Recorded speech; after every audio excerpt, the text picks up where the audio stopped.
Ladies and gentlemen, Alex Wissner-Gross. I have to ask, are you an AI? What's the difference really at this point? And how would you know? Yeah. All right. So yeah, I just because people may think this It's is what an they AI call speaking. it's what they call a non-denial denial. Yeah. All right. Well, thank you for the non-denial denial. The question is not what the world will look like in 250 years. The question is what foundations we choose to build today so that 250 years from now, people look back on our generation, this moment, as one that expanded human possibility. Talk to me about that quote. What does that mean? What should we be doing right now? What should we not be doing based on hopefully building a positive foundation for the future? I think it's fair to say, an accelerationist. I think there are many things that we should be doing, not just for a quarter of a millennium from now, but also for 25 years from now. I think one of the most obvious travesties is that right now on Earth, approximately 150,000 plus people die every day. And I think there's far more that our civilization could be doing about that. I don't think people have to die. I think accelerating superintelligence is one of a very few number of things that we can do to put a positive end to that. And I think in part when we speak of 250 years in the future, I think keeping substantially everyone who's alive today around so that they can see America's 500th anniversary, one of the best things we could possibly do. So what do you believe historians in 2276 will say was the defining turning point of the 21st century?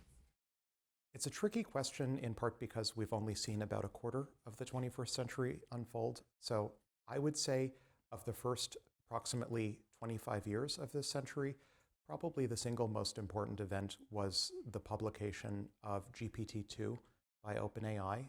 According to their paper, Large Language Models are Few-Shot Learners. And this was the paper and the moment when I think, at the very latest, humanity realized how to build superintelligence. And many would quibble with that. Many would say, we don't have AGI yet, we don't have superintelligence yet. I think that's fundamentally wrong. I think as of no later than the GPT-2 moment in summer of 2020, humanity as a whole, first in pieces and then more of humanity over time, figured out how to build much more intelligence much more quickly. And it turned out the answer was elegantly simple. The answer was you just take general knowledge and you compress it. That's all it took. We could have sent that knowledge of just take lots of information about general human knowledge, compress it. I think we probably could have sent that information, that knowledge, back in time by a few decades and just gotten the whole show on the road decades sooner.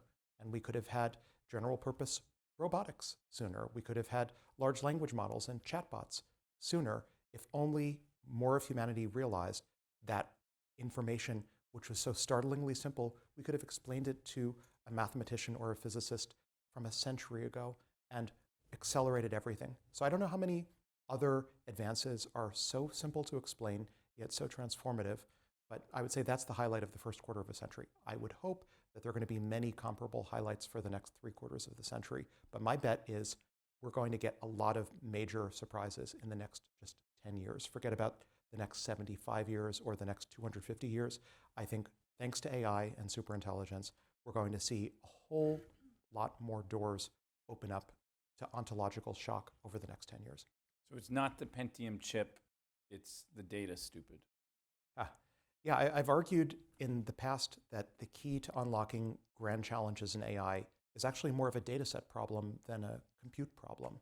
That creating focused data sets and benchmarks around those data sets is fundamentally a societal accelerant. And if you look at arguably most of the grand challenges that AI has unlocked over the past 50 years, automated speech recognition, statistical machine translation, chess, Jeopardy, and yes, Go, and general purpose conversational abilities, I would argue that those were fundamentally data set constrained, not compute constrained, not algorithm constrained, data set constrained. And so the argument would go, creating data sets and benchmarks and communities around them is one of the single most powerful unlocks to solving all of the grand challenges we still have left. So when Minsky and McCarthy went to Dartmouth and kind of coined the term AI, cybernetics had been around before. were they aware how the role of data, you think? I think so. Marvin was my first research advisor at MIT.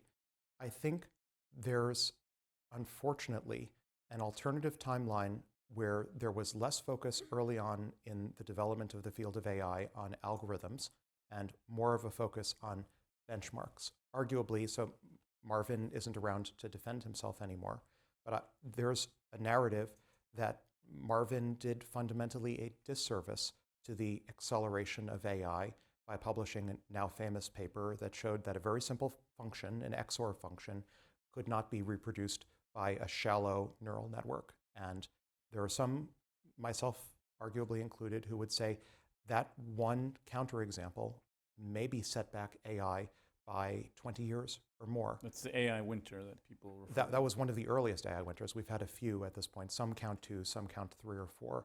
And so there's an alternative history, as it were, where instead of just sort of throwing neural networks early on under the bus by saying, well, they can't model XOR, we would have had benchmarks early on that provided denser rewards and denser signals to the entire field.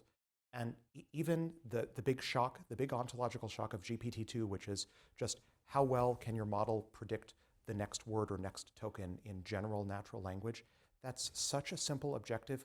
We could have hypothetically sent that back in time to the late 1950s to Marvin et al. And said, you know what, forget all of your other award-winning, tenure-providing, PhD-winning algorithmic research. Forget all of your religious warfare regarding whose algorithm is more neuro-inspired or whose is more mathematically elegant.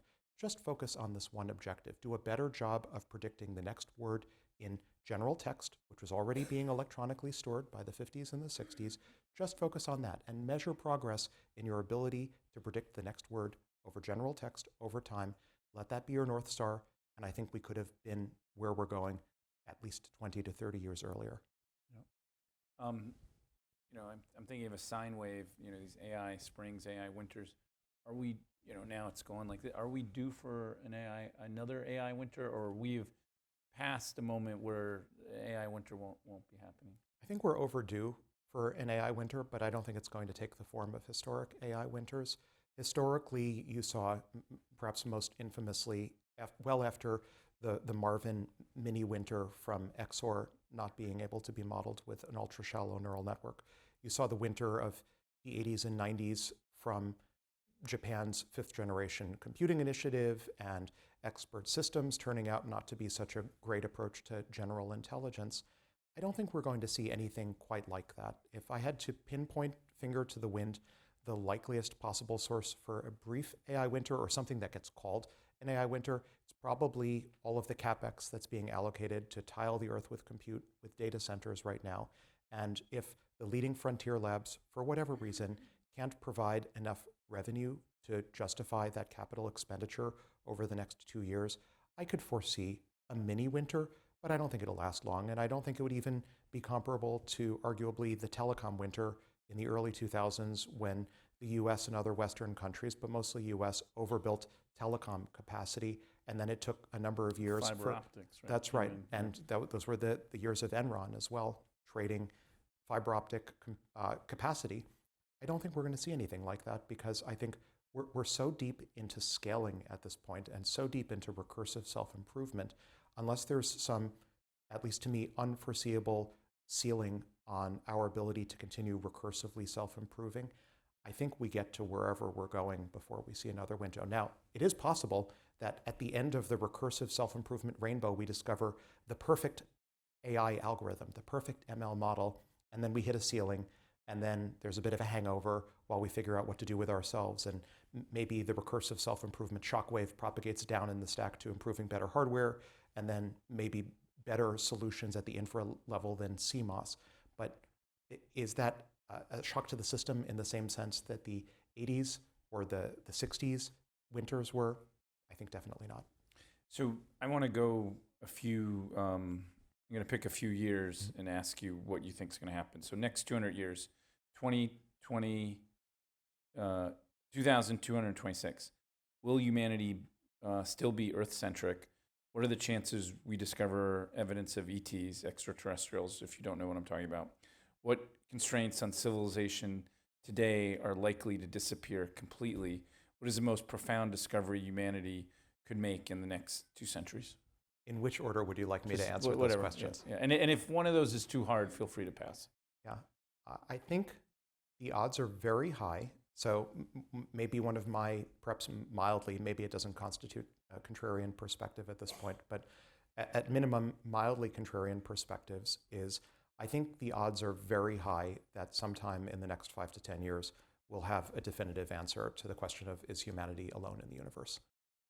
That's because AI is going to be able to I think analyze data? I think AI is the ultimate forcing function. So one way I think about it is, according to my timelines, which may by some standards constitute very aggressive AI timelines, I think sometime in the next 5 to 10 years, humanity will possess the technological capability of building self-replicating von Neumann probes that we can send out in all directions at relativistic speeds. And if we wanted to, I think we'll have the capability to quite literally turn the rest of our galaxy to paperclips if we wanted to. We'll have advanced nanotechnology. We'll have the ability to send out replicating, relativistic speed, self-replicating probes. And that's a point at which, if there is any other non-human intelligence in our galaxy, if I were that NHI, I'd be pretty concerned. And I would view humanity's sudden leap in capabilities, thanks to artificial superintelligence, as potentially an existential threat. So I think that's one reason. There are a number of other reasons why, if we're not alone, at least in the galaxy is, what, about 50,000 light years or so in diameter, I would be rather concerned right now. If I had any awareness of Earth and its nascent superintelligence, that poses an existential, potentially, threat to any other intelligent life in our galaxy that's capable of detecting us. So, punchline, if there is non-human intelligence out there, and it's able to detect us, and it's aware of us, it had better make a cameo appearance sometime in the next 5 to 10 years, if for no other reason than self-preservation. So if you believe that superintelligence capabilities are on as steep a ramp as I do, and we're going to get molecular nanotechnology, self-replicating robots, relativistic interstellar probes, then you should also believe that unless we are completely alone in this galaxy, we're going to have some visitors sometime soon. Right, so that's 200 years. 150 years from now, 2176, how might our definition of consciousness change? What aspects of human nature are likely to remain unchanged despite technological transformation?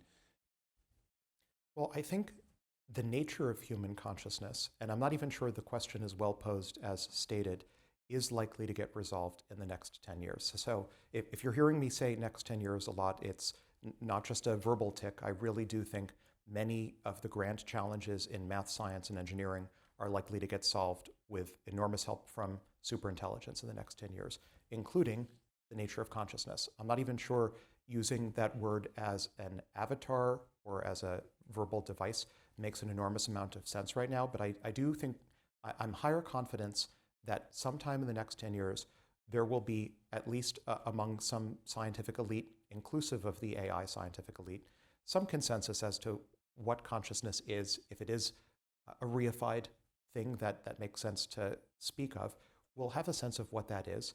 And then 10 years out, I'm very bullish that we're going to have a variety of forms of human cognitive enhancement. I think full bandwidth, full dive virtual reality, I think high bandwidth brain-computer interfaces, I think whole brain emulation and human mind uploading, all par for the course in the next 10 years. So when you ask about what consciousness looks like 100 plus years from now, I would envision and expect, and I don't think, maybe again, some might construe this as over-optimism. I don't think it's over-optimism. I think it's a realistic, reasonable expectation at this point that 100, 150 years from now, we will be 100 plus years into an era of human civilization when perhaps most of the intelligence in our solar system is ultimately derived from human brain uploads and not biological human meat bodies in nature. So, I asked you about 100 years from now, 200, you keep on referring to the next 10 years. Let me ask the question I'm about rounding down to 10 years for every question. No, all good. So specifically, 10 years from now, what does a successful human AI civilization look like? What does that symbiotic relationship look like? How do you define success? And And what are some chess moves that we need to be able to get to that kind of success? I think there are so many levels to what a successful endgame on a 10-year timescale looks like. I wrote a book with Peter Diamandis called Solve Everything. It's available publicly, solveeverything.org. Encourage folks to read it if it's of interest. I think there are many different dimensions to that 10-year endgame. I think there's a technical endgame where math, for example, right now, those following the really popcorn popping drama in the set of Erdős problems, which are a set of, call them hard, at least the ones that are as of yet unsolved, medium to hard, unsolved problems in math that were enumerated by the Hungarian mathematician Paul Erdős. These are starting to get bulk solved What's now. your Erdős number? I need to recalculate it. It changes every day because I meet more mathematicians. So the Erdős number is the number of degrees of separation via co-authorship from Six Paul degrees Erdős. of separation from Kevin Bacon, but different. It's probably 2 at this point. Probably 2. Yeah. Now it's changed probably since the fist bump. So math gets solved for some definition of solved. My definition of math being solved is that for any given problem in math, we can be confident that if we just pour more compute into AI, that we can be very confident that we're going to get a solution to the math problem if it exists. And we're starting to see a variety of previously unsolved problems in math just get bulk solved by AI. So right now it's at maybe a couple dozen So open how does that problems. help the everyday person? How does that change, the billions of populations? It's true. What has math ever done for me? Yeah. So math, I think, is, I like to say, the canary that owns the coal mine. Math is the herald of physics and chemistry and biology and material science. These are all going to And get... close encounters of the third kind. That's how we communicate. And formal first contact with non-human intelligence. These are all, I think, downstream of, at least chronologically, if not causally, downstream of AI bulk solving math. I think these are all likely to get solved in the next 10 years through the same underlying advances that are allowing AI to solve math. Now, what does AI bulk solving? Physics, chemistry, biology? Well, how about cures for the top 5,000 diseases through AI creating virtual twins, digital twins of individual cells and then tissues and organs and whole organisms? We'll be able to speed run the future of medicine, I think, over the next 10 years. We'll be able to speed run, you like to talk of Star Trek, I know. How about a future where 10 years from now, not 250 years from now, we have substantially all of the physically possible inventions and discoveries that Star Trek conceives of? If they're physically possible, I think odds are very good that The replicator, warp drive, the replicator, transporter. if they're allowed by the laws of physics of the universe that we turn out to live in, I think we're going to see at least a theoretical understanding of them, and probably, unless they require exorbitant amounts of energy or other resources, I think we're likely to see early implementations of any physically possible Star Trek technology in the next 10 years. Thank you, Alex, for sharing the stage, and thank you for the work that you do. Thank you, Alex John. Wissner-Gross, a verb.